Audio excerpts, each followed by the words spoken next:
In Marvel Rivals, how you use your ultimate is one of the most important things in every single game. You use your ultimates well and you can easily win, but you use them poorly and you're throwing over and over again. That's why in this video, we're going to give you one tip for every single ultimate so you can be well on your way to having more impactful ultimates and winning more games. But if you enjoy the content, smash that subscribe and let me know down below what guide you want to see next. But anyways, let's get right into the video. Now, the first character is Adam Warlock, and Adam Warlock's ultimate lasts for actually 10 seconds and has a 30-meter radius, not from where you pop the ultimate, but from his body himself. So if you pop the ultimate early on and you walk towards the corpse of your feeding Spider-Man, they will actually resurrect back where you popped it, even if that is further than 30 meters, but your body is not. This means that you can actually pop it in a relatively safe position, let's just say somewhere like on the high ground after only 1 or 2 people die, walk forward and get those people resurrected behind you where they're relatively safe while you're pushing in and helping your team continue the fight. I would also say in general, you want to pop this ultimate sooner rather than later, opting to res only 1 or 2 people and then maybe more as those 10 seconds kind of tick down and more people die, rather than trying to resurrect your whole team. They're only going to be rezzed at 100 health, and then you could potentially get hit by another ult, or just like snowballed, killed again, give the enemy more ult charge. Not a really good look. Now, the next character is Black Panther, and ult is actually going to do 150 damage, and it's actually surprisingly a long-distance projectile, so you can do it to completely mark like an entire enemy team down a lane, and sometimes it's actually pretty good to use this way because everyone knows that when you play Black Panther and pop your ultimate, you're in a fixed position for a little while, and it's easy for opponents to kill you in that moment. So if they're not looking at you, you could just start it off with everyone marked, everyone taking a ton of damage, and then you continue your combo from there. And your ultimate is 150 damage plus a dash is 80, so technically you could ult, dash 180 dash and do 310 damage very quickly, and this could be something you could use to combo kill instantly multiple people. Pop your ultimate, dash just instantly kill like 1 or 2 people. Now Black Widow is actually going to do 170 damage at max charge and then 120 damage primary if you're gonna be less than 10 meters. So what this means is that when you pop that ultimate and you're from relatively close range, you hit them with it and it's going to do 170 at the max charge, and then you can just body shot them and do that 120, so you could just do 290 out of nowhere, no headshot needed, if you get relatively close to people, or if someone dives you and you want to just shut them down, you can just hit them with that, body shot them. As long as they're not a 300 HP hero like Black Panther, you're going to be able to just one-shot them and you don't even need to hit that headshot, so that's pretty strong. Black Widow with the team up and fully charged can do up to 340 damage, which means you can actually kill some supports like Cloak and Dagger inside her ultimate, but against characters like Wolverine, you'll be just shy of lethal, even with the synergy and a fully charged shot. Next up is Captain America, and this is actually going to be stronger the more low resources the enemy team has. So if a lot of them are dead, or you're in a situation where you're like 2 alive versus them 2 or 3 alive, if they don't have enough firepower to burst through you as Captain America when you're popping your ultimate, you're just gonna survive, and it's gonna be really hard for them to do anything about you. And that's why you can actually use this to turn fights when resources are low, a lot of people are dead, and it's really strong in that regard. But one of the most powerful aspects of Captain America's ultimate is the fact that you can use it to increase the lethality of another diver by a lot. So what this does is it's going to give 100 bonus health to your team, and then 60 health every second, and then it's going to give them a 30% movement speed increase to both yourself and allies. But it's not increasing your damage, and that's the thing. Captain America hits people with the pillow. Everyone knows that that's his problem. So going in yourself with his ultimate isn't really going to generate a lot of value, because while you can't die and you're annoying, you're not lethal enough. And you could get some kills here and there, but I would say it's better to enable someone, another DPS, that has the capability to really do some damage. Someone like a Panther, someone like a Magik, someone that can go in and really use that HP and that movement speed increase to just tear through the opponents. And instead of trying to use this ability selfishly, or this ultimate selfishly, use it to enable something like that, and you're gonna have way more teamfight wins with this ultimate. Because, I mean, extra HP constantly and 30% movement speed is crazy on a dive DPS. Now we gotta talk about Cloak and Dagger, and specifically, everyone is trying to Magneto ult you right now as Cloak and Dagger. So let me give you a tip to deal with that a little bit better. So one, you want to ult high up in the air, and this means that your ultimate's going to fall down, but it also means that the Magneto has to hit you directly, so it's a little bit harder for him to hit that. Good Magnetos will be able to, but it's a little bit trickier than hitting you while you're on the ground. And then also, you can even round the corner on the third plus slash, so you start it in one location, maybe near the Magneto, you move once, then you move again around the corner, and then you go further around the corner. This makes it really hard because Magneto cannot hit you right away. Unless he absorbs a ton of damage, he's not going to be able to hit you on that first or second slash. He wants to hit you typically on that third slash. So by getting a little value with it, rounding the corner, making Magneto waste his ultimate, that could be your best case scenario so you don't just get killed and die every time. In addition, you could also communicate with your mag or play in a duo to have your mag save his bubble so that he can bubble you when the enemy mag tries to ult you. And something that's also super important is that Cloak and Dagger can actually generate almost at a 2-to-1 rate compared to mag. So if you get a really early ultimate in a fight, you pop it, the Magneto will be off pace, and then he has to kind of sit there and wait for your entire next ult to pop his. And if at any point he gets antsy, he pops his ultimate, now you get to ult for free, or at the very least your first one won you a fight, and then you have your second one just already being built. So super strong, and one of the things that make it hard for a Magneto to always keep pace with the Cloak and Dagger. Now for Doctor Strange, his ultimate is going to do 60 flat damage, and it's going to create 2 bodies from the Eye of Agamotto, and both of these bodies can actually be hit at the same time with AoE. Any area effect can hit both the bodies and do double damage, like his ability Maelstrom of Madness, that is actually going to do, especially from close ranges, 130 times 2, because there's 2 bodies, that's going to be 260. And combine that with the initial 60 damage, assuming the person doesn't get healed, is 320 damage, which is going to kill almost any squishy. And then also, if they get healed, even if it's a 275 or 250, you're still going to be able to kill them through some amount of healing. This is a super strong thing because sometimes you have a very small window of time to potentially kill something before they get unstunned and pop an ult. So it's really good to know, but you need to make sure that this only works if you're within 5 meters or less, because that's where the fall off starts, and you need to have close to, if not max, on the dark energy or the dark magic for the Maelstrom of Madness if you want to get that one shot, that full one shot out. Now also in general on Doctor Strange, you gotta stop it with the super telegraphed ultimates up against stuff like Bucky and Invisible Woman. Invisible Woman's gonna have a bit of an easier job just blowing you away, and you're just gonna whiff your entire ult. But if you're too close to a Bucky or he has his hook prepped, he can also cancel your ultimate, so just be careful of those 2 characters. Next up is Groot, and what you want to do is actually set up a wall slightly behind a group of enemies and then ult that wall. It's going to drag enemies towards that wall, and the wall is also going to do damage to them from behind at the same time that they are stuck on that wall. And yeah, it's going to just delete enemies crazy fast. You see pretty much every high-level Groot do this because it's just doing an insane amount of damage out of nowhere. And also, after the ult is over, their initial response is to start pressing backwards, to start backing away. But there's a wall behind them, and they can't immediately do that. And it also cuts off a support. And so if you do this right, people will often die. One person at least will die before the enemy team even has a moment to respond at all. Like, the enemy support will round the corner and someone will already be dead because you walled it off. But another thing you can actually do is ult enemies on the ground first, and then if they pop a defensive ultimate, you literally raise someone up with your wall, and then you're going to focus that person as they are slightly out of the defensive ultimate. But next, we actually got to talk about Hawkeye. And I would say that this is a hard ultimate to get value out of because you pop it and enemies are either hiding from you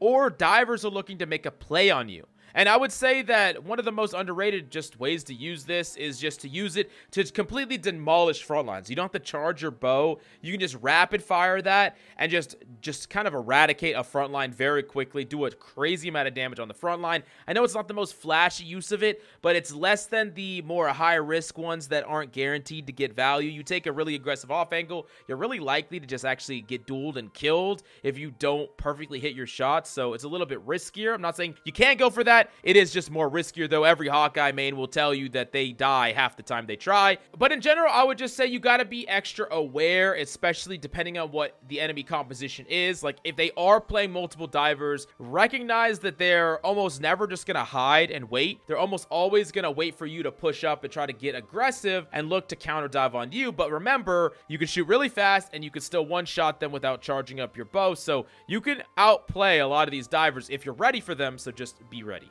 Next up is Hela, and something that you should actually track when you're up against a Strange is his vertical flight. Everyone hates it when a Strange flies up in their face, blocks their entire ultimate. That's on a 15-second cooldown. So if he uses it, he's not going to be able to stop your ultimate at all. So I would track out for that. In addition to that, you want to hard focus supports before using. Typically, you want to try to force out the defensive ultimates and really heavily pressure them so that they defensive ult, and then you can actually pop your ult and really get value. And in addition to that, you can actually try to secure more value before you plan to ult. So this means something like taking a really aggressive angle from your team, playing in a position that is really deadly but maybe a little bit isolated, and you're almost kind of baiting your opponents to invest into you. Like, you're playing a really aggressive angle that if they don't contest you, you're just going to clean up. But if they start to send people after you, they send one, they send two, you make it really hard on them, and then you fly in, you pop your ultimate. This basically pulls pressure away from your front line, gives you a chance to carry super hard, like kill someone, fly in, and then ult, and it basically opens up space so that your ultimate is more likely to succeed. I think it's really powerful and something that a lot of high-rank Helas do.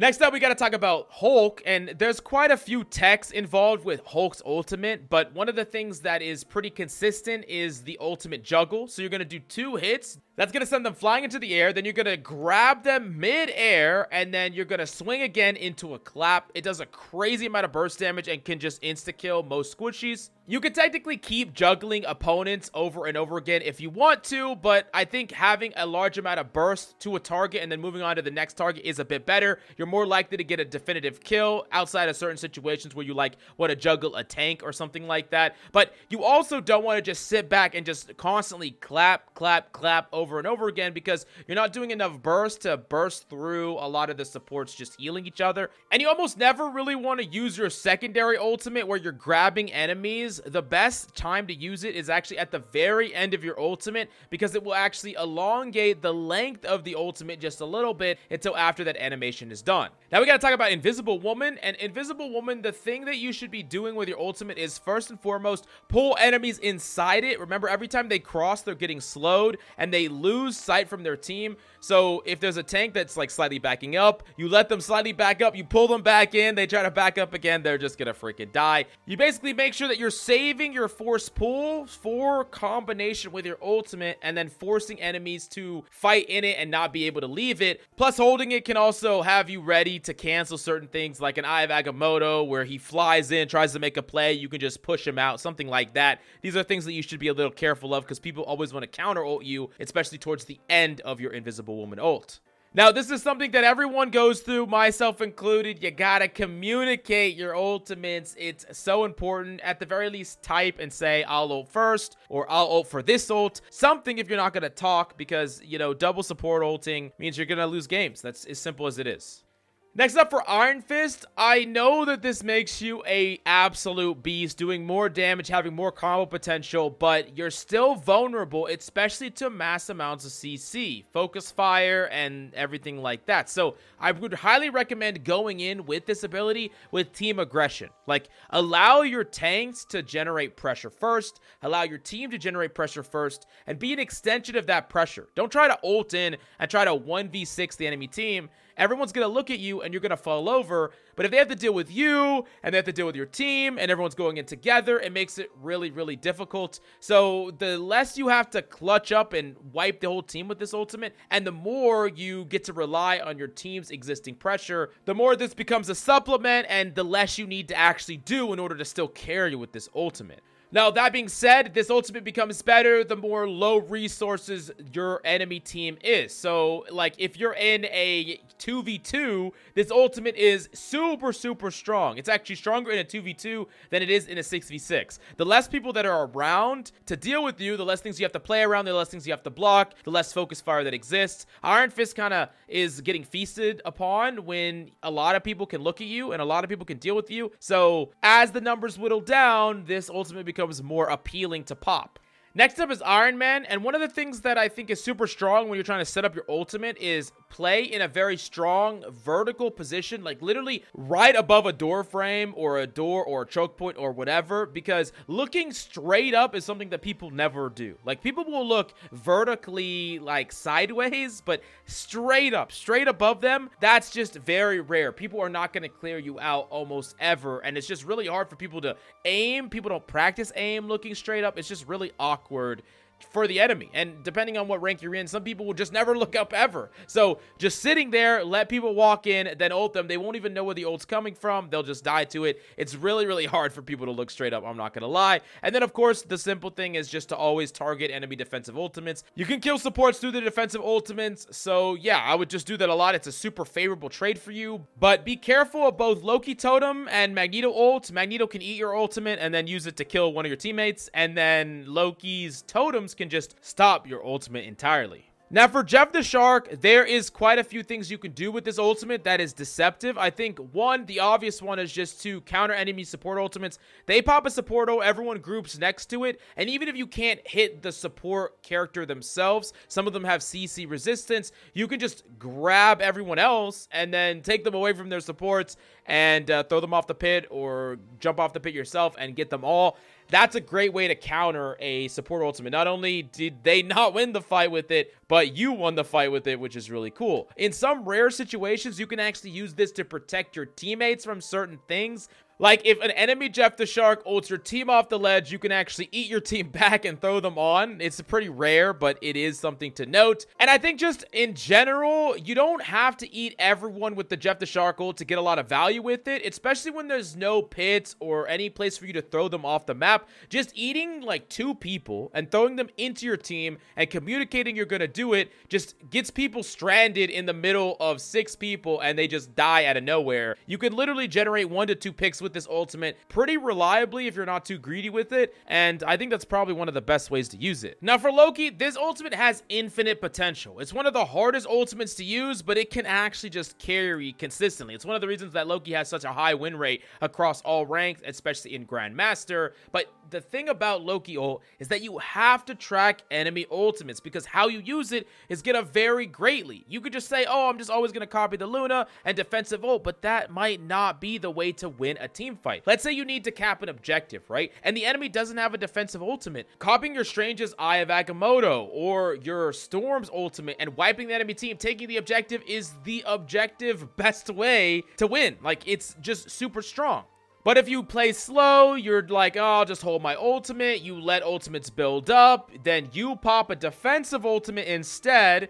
The fight goes on for a while. The enemy build up their defensive ultimates in time. And now all of a sudden, both teams are just popping ultimates. Ultimate, and now you're in an ult war, right? But you had a window because they didn't have a defensive ultimate at the time, that if you would have taken the initiative, taken an offensive ultimate, won the fight with it, you could have just closed out that point, got the objective, changed spawns, pushed the point. So while copying a defensive ultimate is going to be good a large percentage of the time, make sure that you don't just only do that and you start thinking a little bit about ways you can carry and win fights by yourself with this ultimate, but you got to be tracking a lot of ults so that you don't get yourself shut down.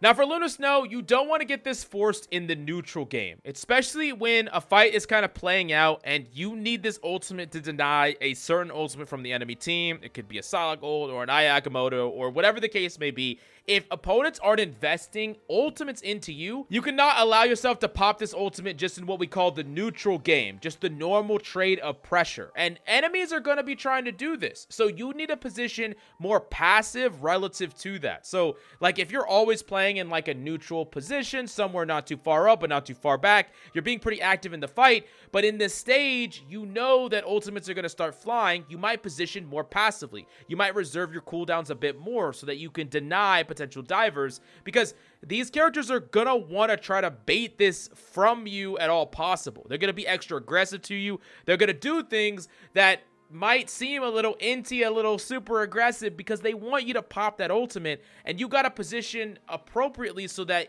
you do not get forced to pop it, so that you have it when you need it, right? And of course, you don't want to die either. I'm not saying die with you not pressing it. The trick is to change your position relative to the fact that you need to not get it forced at all possible, because you're gonna need it. Now, also in certain situations where enemies are trying to like come out of the spawn doors, you know, they're walking out of the spawn doors, they're kind of trickling in to potentially contest an objective. It's actually super strong because Luna's ultimate lasts so long to pop the ultimate early and swap to damage boost.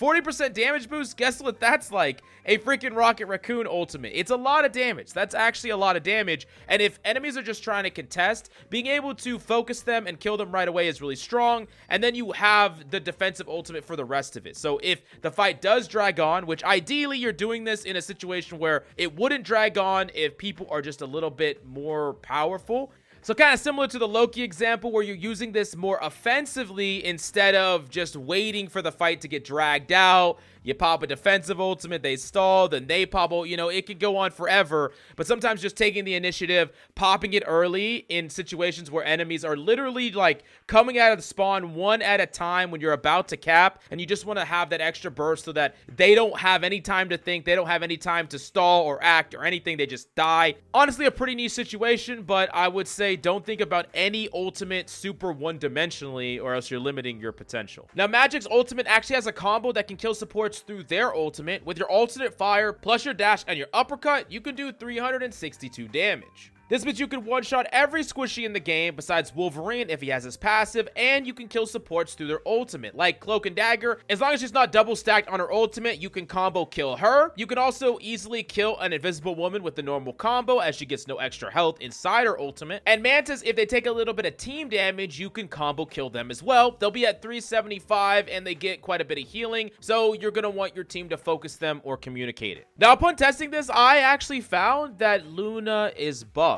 You see, Luna gets over 500 HP with an overshield when she ultimates, and you can actually knock that down and get her back down to 275 even while she's ulting, and then from there, I assumed you could one-shot combo her because she's within range. That being said, in our testing, you would consistently phase straight through a Luna and not be able to combo her. We thought that this was because she was crowd control resistant, but every other crowd control character that we found, you could actually just connect with your uppercut. Even if it wouldn't move them, it would still do the uppercut and do the damage, but in a lot of cases you just phased through Luna, but then sometimes you didn't, so I don't know. I'm fairly certain this is a bug, but it is definitely super unreliable. Now we've gotten to Magneto, and Magneto is just an insane character right now, but let's talk about how you use his ultimate. An ultimate that a lot of people disregarded is actually really strong, and it's mainly being used right now to counter or deny certain enemy ultimates. So the easy one is Cloak. Cloak pops her ultimate. You pop your ultimate in response. You let her go swipe. On the third swipe, after she pauses, you hit them with your ultimate and you kill them and you cancel the ult. Super strong, and you don't even need to absorb any damage to do this. Now, there are other ultimates you can deny as well, like a Punisher ultimate. While it will pop your ultimate right away if the Punisher is just full firing into you, you could still absorb it to almost max after like 1 second and then throw it right back at him and just kill him. And then you can also cancel part of like a Star-Lord ultimate. You're not going to be able to cancel the whole thing, but you give your teammates time to get to cover, and in those first couple of seconds, that's the most important time where people are at their most vulnerable when Star-Lord first pops their ultimate. And then you're not necessarily going to want to try to throw it at him because it's going to be pretty hard to hit him, plus he could flip it, but you could take that extra bit of damage and throw it at some random person on the battlefield. If you hit a squishy with it, you're probably going to kill them. Now for Mantis, this is a ultimate that is technically a defensive ultimate, but it's not purely a defensive ultimate. It sacrifices a lot of its defensive power for more offensive power. One, you can actually die in this ultimate, and there's a lot of situations where you're like in a Groot ult, you pop this, and just with focus fire, you could die. So it's not gonna be the best defensive ultimate against everything. I think against certain things it could be okay, but like if you're isolated in a Psylocke ultimate, you could die. Against, you know, mass amounts of damage, you could die. So I'd be a little bit careful about using it to just kind of keep you alive through anything. It's not that kind of ultimate always. But it can be used to kind of steamroll an advantage through a fight. Remember, ultimates are just there to win you fights, right? They're not really there for any other reason. So if your opponents are ever on the back foot tempo-wise, and how you kind of recognize this is if they're down a person, if they're backing up, if they're low on HP, if they're low on cooldowns, popping this and using it to just kind of help your team get fully charged, fully focused, and in the fight, plus you're in the fight really doing a ton of damage. That's how you take a small weakness and snowball it through the enemy team and just wipe the enemy team. It's super strong that Mantis can be used in this dynamic way. And if you're purely using Mantis ult just to deny things, there's other ultimates that are better. But if you're using it in this way, sometimes it's good offensively, sometimes it's good defensively, and you can kind of see the windows when either or is good or justified. At the end of the day, a one fight is a one fight, plain and simple. Now for Mr. Fantastic, did you know that you keep 50% of your ultimate, even if you have it, if you go back to spawn and swap? Well, now you do. I'm not a Mr. Fantastic hater, by the way. I just think we all know just how weak his ultimate is, though. Really, the absolute best situation is when you're inside a room, because you can bounce off the ceiling back on the ground, but you don't really want to do that if there's a lot of people there, because then you'll just die. So in a specific 1v1 with a support inside a room, there, it's good. Now for Moon Knight, I would say in general, you want to track movement abilities. If they don't have a way to leap out, they don't have a movement ability, they don't have like a Namor bubble, whatever, you can just kill them. You just get them in the center of the circle. They can't get out in time. They just die instantly. Doesn't matter if they're support, doesn't matter who they are, they just freaking die. So if they pop their ultimates in response, they'll literally just die before they get a chance to even fire them off. Now also, you can just consistently combo this with Groot. I think that's the most reliable combo, because the Moon Knight plus Groot just kills through any support ultimate. So you can just brute force your way through pretty much anything. Just be a little careful of Adam Warlocks looking to res. And I would say also the tip to get just ultimate kills in the mid fight, like randomly, is watch the flow of the fight. Watch the advantage versus disadvantage of the fight. If y'all are on the back foot, like someone died on your team, or someone's weak, or your tank is weak and he's out of position, recognize that the opponents are going to probably push forward. They're going to take some steps forward.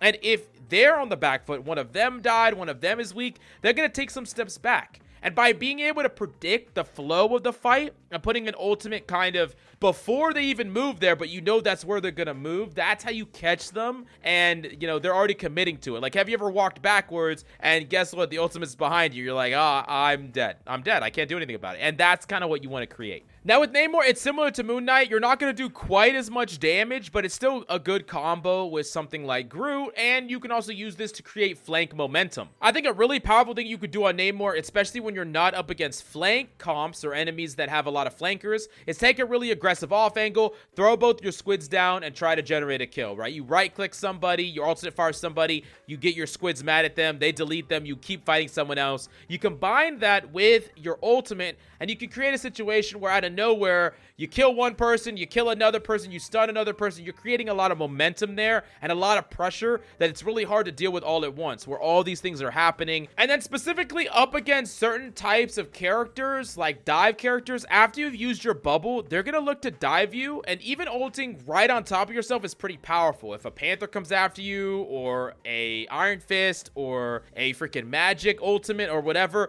popping ult literally right on top of you in response to them engaging on you can oftentimes turn the tables on them. It's actually a pretty powerful thing to do. Now for Peni Parker, I want you to use this ultimate a bit more for just general survivability. While it does have some other uses, survivability is really important. Being able to just get a burst of HP is nice, and a burst of movement speed is nice, and that's a way that you can kind of keep fighting and continue to fight on the front line or with your team in a moment where your team is kind of running out of resources. There's people dead, there's not enough heals to go around, stuff like that. Now, something that you should know though is that your ultimate creates a net connection between your generator and the enemy. You know, your generator is constantly spitting out mines. If you connect the webs from that generator to an enemy, the mines will travel through the whole thing and blow up on the enemy and do a crazy amount of damage. So you typically want to throw down your generator, and then you want to ult, and you want to walk it all the way to like an enemy squishy, and they just get deleted. But keep in mind that while you're in your ultimate, you're still really vulnerable to crowd control. Characters like Bucky that can pull you in, uppercut you into their team. Not really where you want to be, so just don't run around like you're invincible, because you're really not. Now for Psylocke, I want you to be creating a checkmate. We call this a checkmate ultimate because in the right conditions, it's guaranteed to get value, and that's what I want you to do. I want you to create a situation where opponents do not have a defensive ultimate to deny you, so you're guaranteed to get value killing them, or you have someone isolated enough from a support that the supporter won't get to them in time before you kill them. So even ulting like a solo DPS or 2 DPS on the high ground or whatever, still very strong with this ultimate, because you're gonna kill them, you're still gonna be alive, then you can continue the fight, start building up your next ultimate, create that momentum, and just keep going, keep going, keep going. You're not really trying to kill the entire enemy team, you're just trying to get some amount of advantage. I would also say some things are kind of hard to play around. So something like a Magneto bubble, if he has it, it makes it a lot harder for you to generate a kill with your ultimate because you will hit that bubble. So yeah, tanks in general are kind of rough. You'll also hit their shields. So you don't really want to ult near tanks at all unless they're low and you're already like really pressing very hard as a team. But in general, Psylocke's ultimate is going to be best with momentum and pressure. Enemies are on the back foot. You use this to kind of continuously snowball it, close the fight out, and not necessarily something that you want to use to kick off a fight. You know, the entire enemy team's together, they have all their abilities, they're grouped, you walk in, you pop your ultimate. That's the most likely time that your ultimate can get denied without them investing. Like if they invest, you can cancel your ultimate, you can run away, you still got the value. But worst case scenario is they don't have to invest an ultimate to not die. That's really, really bad, and you're just gonna lose the game because you allowed that to happen. Now for Punisher, I want you to be super careful of Magneto's ultimate. Yes, you can pop his ultimate, but if he just absorbs it for a second, he throws it at you, you're freaking dead. You're just gonna die out of nowhere. So sometimes that means pop your ultimate, he pops his, don't even shoot at him. Like, just chill for a second and wait. See if he waits, you know, play a little mind games with him. But yeah, it's in general gonna be a bad idea. If he has his ultimate, don't pop yours unless you have like another Magneto that's willing to bubble you and you communicate that with your team. In addition to that, I want you to ask for pocket when you're popping this ultimate. It is way better when you have people constantly pocketing you because you want to be aggressive, but if you're too aggressive, you're also vulnerable. So by having a pocket, having people really help you and enabling your ultimate, it's going to allow you to be more aggressive without as much of risk of dying. And then for a general practice, I would say try to hard focus one person and create an actual pick. Don't just spread out the damage. Just really try to really hard track somebody, typically a tank, delete them because you could do enough damage through most heals, not a defensive ult or most defensive ults, but through normal heals, and try to burst them down and then move on and move on. Now, Rocket can build a super fast ultimate, and 40% damage is nothing to scoff at. Most of the time, especially if you have people following up with it, it's going to do enough damage to either bait out a defensive ultimate or just allow you to kill the enemy before they even use a defensive ultimate. This is really good to use right away to create tempo. You don't have to hold this to save it, to potentially deny anything. You get it, you pop it. If you're the first one to ult in the fight, you could typically break that fight wide open. And the team that takes initiative a lot of time is the team that's going to win, because if your enemy supports, as an example, are sitting at like 80%, if you wait too long, you let them get to those ultimates and you pop it earlier, you can just let your team break through and then you win that fight and win that point very definitively. Now, it's also super strong when combined with specific pressure or a play. One example is like Black Panther's normal combo. While he does do quite a bit, a lot of people call him like the tickle monster because he typically gets close to killing people, but not quite. You throw this in, you combo it with the Black Panther with like a duo partner.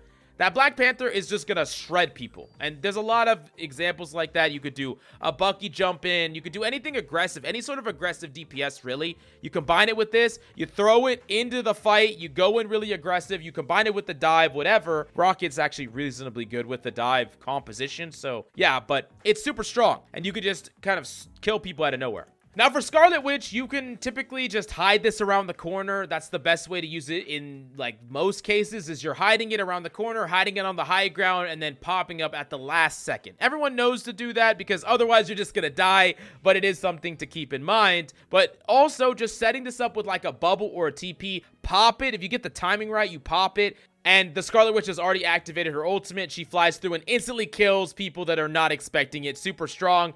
Or, you know, the easy one is just to bubble her with Magneto. She waits around the corner, she pops out, then she gets bubbled, and yeah, I mean, you also get the synergy, so it's cool. Also keep in mind that Iron Fist can parry this ultimate, and Mr. Fantastic can tank it, so yeah. Not a lot for this one, I get that.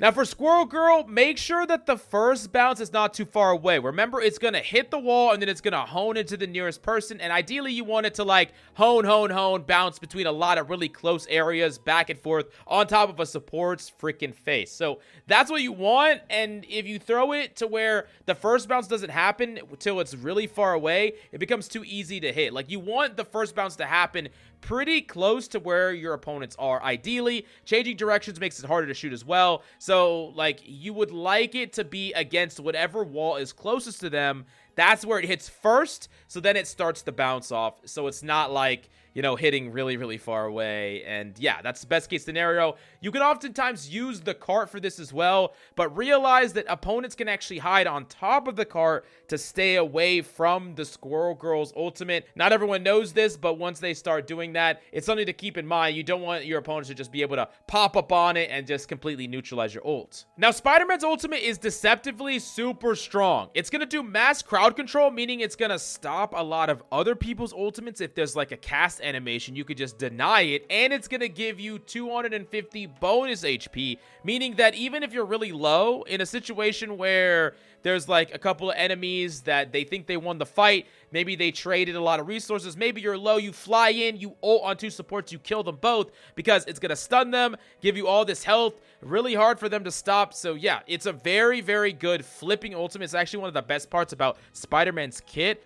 And I would say that in some games on Spider-Man, it's really hard for you to engage, right? You're like going in, and every time you go in, you die. There's a lot of crowd control. There's a lot of people looking at you. And I would say in some games like that, it's okay to just value your life a lot and play pretty safe and play for your ultimate. Your ultimate's strong enough to make a decent enough impact. As long as you're not dying a lot, it's really good. I think it's far better to be a Spider-Man that isn't super active all the freaking time, going in and dying all the freaking time. Like, you don't want to do that. You would much rather stay alive, have more overall uptime because you're dying a lot less, and really play to build these ultimates, play for a little bit safer engagements up against really heavy CC compositions or crowd control compositions that can kill you, and then use your ultimate to really carry a lot of these fights. Now for Star-Lord, you want to set up team ults or bait to set up your ultimate. So what I mean by that is you pop this oftentimes with the intention to bait out a defensive ultimate. Like, that's perfectly fine. It's a fine reason for this, or a fine use case for this.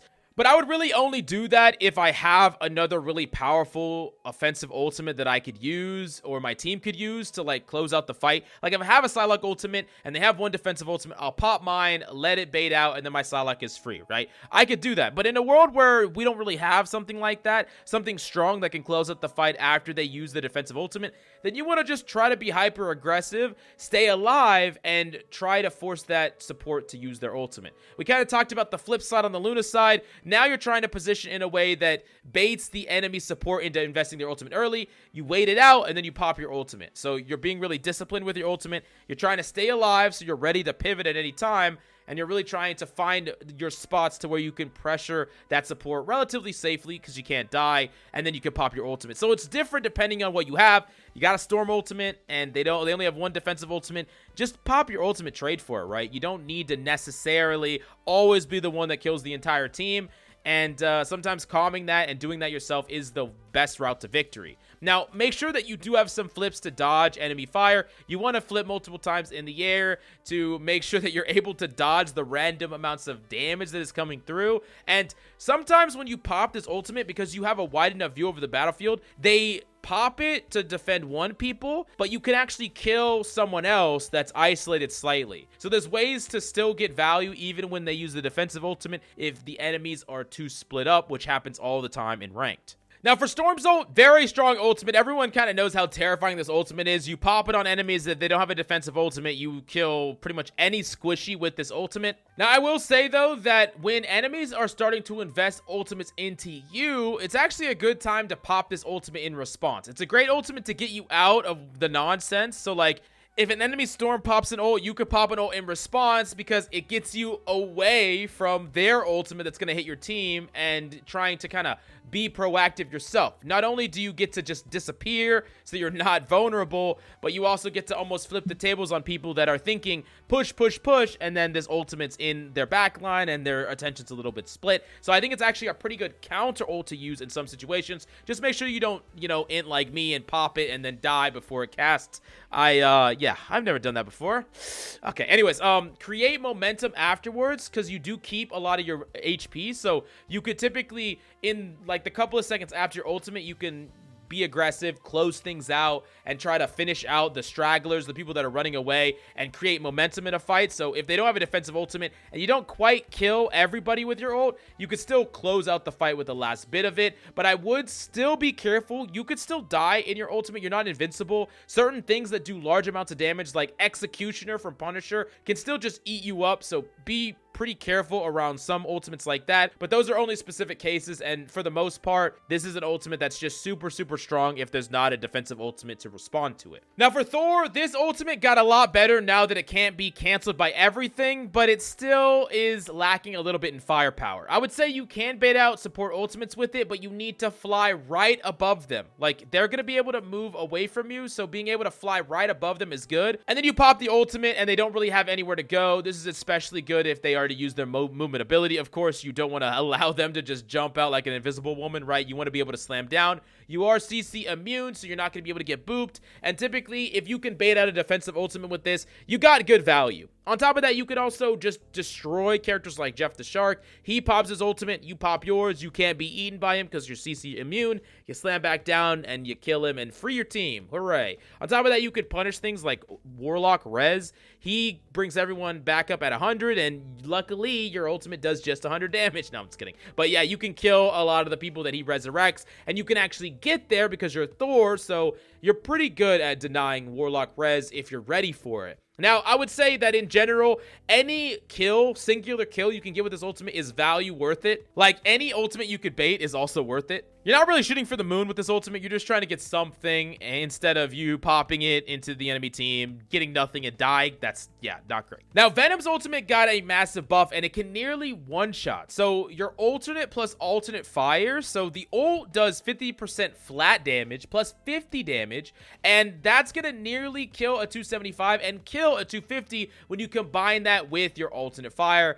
That's really strong. And I think that especially in most situations, that's just gonna be lethal enough. And I would also say that because it does 50 damage flat, it's actually good to initiate a fight with. So you hit a Groot with this, you're already knocking off 50 flat from his HP. That's a lot of goddamn damage. You combine that with a dive from another DPS or something, people are getting deleted. So I know that your instinct is to like fight, pop ult, hit, fight. I get that, but sometimes it's better to just literally initiate with this, especially if your target is gonna be tanks. Now for Winter Soldier, you can actually trigger this off of all kinds of things. Wolverine passive, that getting triggered will trigger your reset. Hulk change, de-meching him or hulking him will also trigger it. Hitting Loki clones will also trigger it. And I think that specifically you can abuse the hell out of Loki. You pop your ultimate, you look around, and if you hit like a giant group of Loki clones, then you can just get a whole bunch of resets. Or you look around, you see someone, you see nothing, you reset on a Loki. You kill the Loki clone, you get another ult, you look around, you reset on the Loki. You could do that a lot, and the reason that this is super good is because opponents typically spread and run away because, they use their movement abilities, they're scared, and that gives you more time to find the target that you're looking for, and they're less likely to have movement abilities because they used it. And in addition to that, you're gaining extra shields every time you pop your ultimate. So that momentum really allows you to kind of trigger off more and more. So you're really, really good against Lokis. You're really good at abusing Lokis. And also, as long as you press it and they're in the circle when you press the slam down on your ultimate, even if a teammate kills them on the way there, you'll still get credit. So you just got to make sure to press it. Sometimes your in the circle, and before you press it, they die. You're not going to get credit. You're not going to get the reset. But as long as you activate the slam down and they die, you will get that reset. It's a little bit interesting. But I would say in general, I would try to go in with team pressure with this ultimate. I know that your inclination is to try to kill the entire enemy team and wipe the entire enemy team, but especially as people get better and better, the second you pop into an ultimate, you pop onto a support, that person's going to get peel from their tanks. They're going to get pocketed from their other supports. You're going to get hit with crowd control. You don't really have a big window. And I don't want you to have to slam down, hit 2 headshots. That's the only way you get a reset. That is not what you want. You want it to be as easy as possible. You want your teammates to help you get these kills, and you really want to be an extension of your team pressure. I think it's actually pretty strong, even with like a dive. You know, your freaking Venom goes in, and then you go in with them, you slam down. If he gets a kill and he focuses the things that you hit, you get resets, and it's just like you can go in and go in and go in. Better with team pressure. Most ultimates are, but especially Winter Soldier. Now for Wolverine, this is an ultimate that is super strong and can create a lot of momentum, but there's a couple things you can consider. Number one is you can actually ult enemies outside of a defensive ult. There's times where you can create enough separation and you kill fast enough that it's actually good to do. You know, there's a defensive ult happening in one place, you know, a Cloak and Dagger ult or whatever. You pick up whoever you're picking up and you slam them back into your team outside of the ultimate, and that person just dies. So there are some situations where you can actually get away with that. Something else that's interesting is that Wolverine actually has damage that scales with max HP. Everyone gets that, and that's why he's good against tanks. But that's also true the entire time he's spinning down. He's dealing damage that scales with max HP and the slam down. So you ideally want to get a tank. You want to actually pin a tank, and you want to use their body as the body that you slam into other squishies or anybody, because that's the one that's going to eat a giant amount of damage from you hitting them, a giant amount of damage from you ulting them. The ult is still scaling with max HP, so that's what you want to do, and then you get to kind of combo them off, kill the tank, kill everybody, and that's when you see these ultimates from Wolverine that just, like, wipe the entire enemy team. Now, real quick, for those of you who are new to Wolverine, remember that you have to target the ground when you pop ultimate, and I would say the sooner you can press it, the better, so that they don't slip out of it. Now, if you learned absolutely anything in this video, smash that subscribe button, and if there was an ultimate tip that you know that I didn't mention, let us know down below so the community can learn from each other about every single hero. Thank you so much for subscribing, being part of the community, whether you like, comment, or anything. I appreciate you, and I'll see you next time.